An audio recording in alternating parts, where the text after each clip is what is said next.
வீட்டை ஊரை காத்து நிற்கும் எல்லை கருப்பும் அவன்தான். நாட்டின் எல்லை காத்து நிற்கும் ஐயனாரும் அவன்தான். நாட்டை காக்க தம் உயிரை முந்தி வந்து தருவான். காளி காட்டு கருப்பன் கந்தன் கடம்பன் வரிசையில் அவனும் வருவான். பண்டிகை நாளும் கிடையாது, ஊர் கொண்டாட்டங்கள் கிடையாது. மண்டி கிடக்கும் காடுகளில் மறைந்தே காவல் காத்திடுவார். எங்கிருந்தோ குண்டு வரும், இடது கையை துளைத்து விடும். அங்கிருந்து மருந்தளிக்க 108 கிடையாது. பனியில் மழையில் கடும் வெயிலில் காவல் காத்து நிற்கையிலே கொடும் பிணியில் மாண்டு தம் உறவை தவிக்க விட்டவர் எத்தனை பேர்.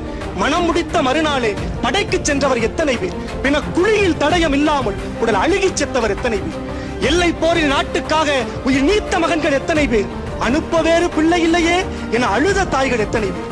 தன் கருவை மனைவி சுமக்கின்றாள் என காத்திருக்கும் வேளையிலே காஷ்மீரத்தின் கலவரத்தில் உடல் கருகி செத்தவர் எத்தனை பேர். தகப்பனோ தாயோ செத்தாலும் தகவல் சொல்ல முடியாது. உச்சி மலையில் அவன் நிற்பான், ஓடி வரவும் முடியாது. எத்தனை தியாகம் அவர்க்கிணையாய் இமயமலையும் கடுகாகும்.